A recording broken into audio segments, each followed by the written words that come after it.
Hey everybody, Josh Sigurdson of World Alternative Media, and of course we're joined by author and economic analyst here at WAM, John Sneisen. And the communist debt pyramid that is China just got a downgrade by Moody's. So John, can you go into this developing story? Yeah, well, what happened is that Moody's just downgraded their credit rating worthiness, and what ended up happening is they actually ended up all the way down to A plus, which is let me pull that up here.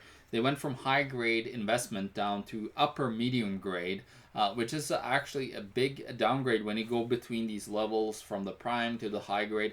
There is a huge hike in the debt cost that you will occur when you actually borrow, all the way from the government to the companies, and everybody within China is going to be affected off of that, of course, because now it's going to cost you more to borrow money. Now, the reason, of course, is that there's a massive, massive paper mountain of debt that have been pushed into real estate, into stock markets. Well, it's not anything different from everywhere else, really. But on a greater level, of course, there's a bigger population and there's so a huge greater level of manipulation, because that's all it is. It's manipulation of the monetary system and manipulation of the markets, and it's just continuous attack on individuals because it does push people into debt servitude.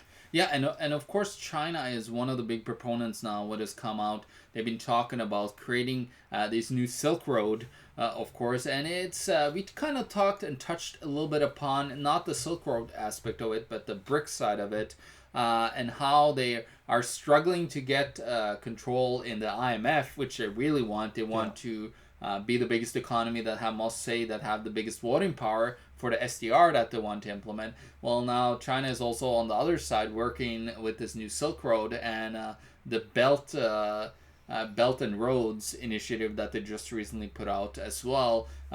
These are, and the AIIB, the Asia Investment Infrastructure Bank, of course, and a whole bunch of other. And let me just clarify a few things quickly. SDR is special drawing rights, the world currency they want to push forward. And they want to go cashless on this system as well, as a cashless society. And we're not talking about Bitcoin or Ethereum or Steemit or any of these great decentralized cryptocurrencies. We're talking about centrally planned cashless society. And as I always go into, if your money's in the bank, it's not yours, it's the bank's. And if your money is always going through the banks digitally, it means your money is never yours. It's never in your hands. It's always the bank's. And this is enslavement, folks, and they can also tap into your privacy to just an incredible extent, being able to monitor every transaction you make. And unfortunately, it does seem like the BRICS countries and the Western IMF countries, the United Nations, the globalist order, on both sides are competing against each other for who can enslave people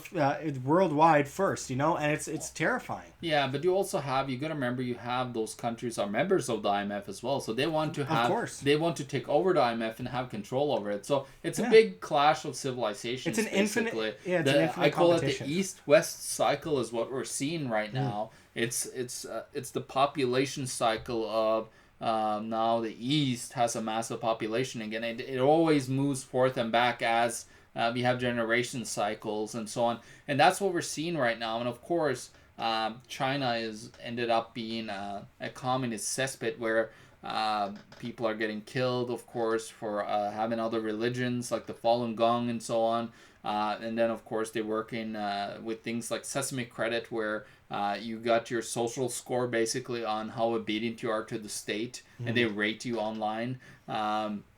There's just a complete censorship of alternative information from the mainstream as well. While all these experts like Kissinger and others are saying, no, they're state capitalists. They are trying desperately to become capitalists and good citizens over there in China. State, capitalist, do not combine, folks. No. They're two different things. You can't have a free market capitalistic system, which is the original definition of capitalism, free of political involvement or manipulation, just people exchanging goods for services, total freedom. And then the state, which is an extorting ruling master, which pushes people to the ground and puts them in chains and into servitude, into debt, and they thrive off of the continued servitude and debt, which begets one another. And it's really unfortunate that people have misunderstood the definitions of these very different ideas, because capitalism is just me going, hey, I like that necklace. Would you take $10 for it? And you say, hell no, it's worth about $200. And I go, well, okay, maybe I'll give you $200. Or yeah, haggling, whatever. But it's a fair exchange of goods for services. It's both down to the individuals on both sides, and we should have competing currencies. We should have free markets, free monetary system, both different things, but both very important. It all comes down to freedom. And these countries are doing everything they can to compete against each other at a globalist level, to be the ones to rule the world. It's kind of like the evil guy in like a old sci-fi movie or something. I'm gonna rule the world. Why are we not like looking at this and going, wow, you guys are extorting us, you guys are pushing us into debt and servitude, and you're trying to create a bigger control complex under the guise of helping us, while you're obviously working with a banking system, while you're obviously working with the big monopolies that you create at a state level. This is so far away from capitalism, folks. This is absolute corporatism or fascism, and in China's case, communism, because it all comes full circle on the circular spectrum. Well, what's interesting is they actually call Norway a state capitalist as well, so that should just tell you how close Norway are to the communist side of things. Absurd. And I totally believe, I totally agree with that statement from myself. Now, what's interesting is also China is now struggling with other things as well. They're struggling with getting enough commodities for themselves, especially food supply is number one. Now, China is very interesting compared to the other countries, and I think this is where China really wants to have control over the food supply, because in China, 98% almost of all the farms are small farms run by the individual human beings in that country, which is of course frowned upon with communists. They don't like that. They want a control over that supply of food, right?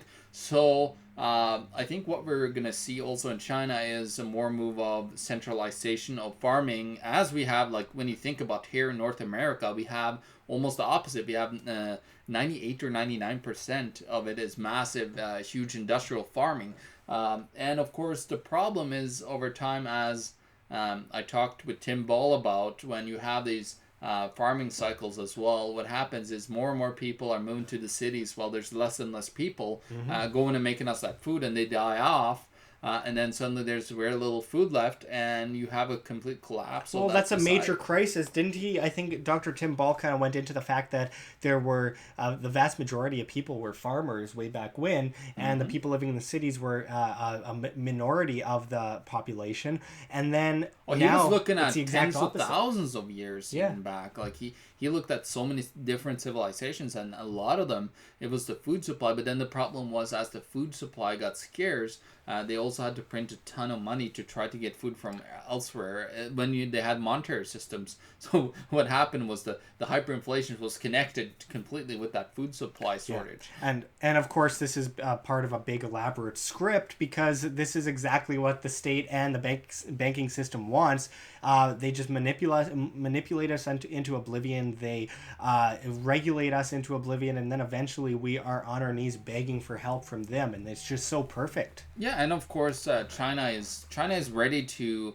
Then, of course, if the shit hits the fan with their fiat yuan, renminbi, they also have a truckload of gold that they haven't told anybody about how much they own, and probably potentially around 10,000, maybe even more tons of gold that they have available. So they have something to step back on. But the problem is this state control over and central control over everything. That's where we see the huge problem here, is that they let these states control it. And of course, when you let the state control anything, it always gets misused through political power, through corruption, and so on. That's just nature. And of course, you mentioned the gold. Yeah, they have something to lean back on. And by they, we're talking about the government. The people aren't going to be seeing any of that, I don't believe, in the inevitable crash. All fiat currency eventually reverts to its intrinsic value of zero, good people. And we said that so many times before. But John, can you give people like a bottom line for this report regarding how this is going to affect China in the long run and what people should do? Yeah, well, as I said, it's going to affect them on that. Borrowing is going to be more costly. That's the first outcome of decreasing your credit rating. Anyhow you are with your credit score as a human being. its nature. And then, of course, what's going to happen is they're going to need to print more money to be able to pay off the interest on all that debt again that they created into things that didn't innovate or didn't create more value of things. So they created bubbles that they got to sustain, and they got to sustain it by accumulating more and more debt. So it's going to be more and more pricey all the time. And as they accumulate more, they're going to probably be downgraded even more. So it's just a vicious cycle that you're putting yourself in, like Greece and a whole bunch of wide array of other countries. We've seen Venezuela is collapsing completely now, and Greece is another bailout. Like it's history's repeating itself. What can we say? Yeah, and I think this is maybe a prediction, kind of, sort of. I know, of course, not putting a number on it, but wouldn't it be interesting if in 2024 the Chinese fiat currency was be completely obliterated on their 1,000-year anniversary of their own invention? That would be ironic. That would be certainly ironic, but nothing seems to surprise me anymore. It should have happened a long time ago by fundamentals, and it's manipulated, and it's kept up based on that manipulation, but that manipulation is what creates it to fall eventually, and it always does, inevitably. Fiat currencies, we've gone through hundreds of them over time, and of course China was the first. 1024 AD, and you'd think people would learn in 1,000 years. Well, people right now in China are probably hoarding cash as well, as they are all over the world with negative interest rates, a low 0 to nothing interest rate. And what's going to happen suddenly is they're going to be thinking that, everything is fine now. It's time to start spending the money. And then you're suddenly going to see the markets getting flooded with currency. And at that time, the hyperinflation is going to be unstoppable. And you're probably going to see these central banks just buy up whatever assets they can find with money.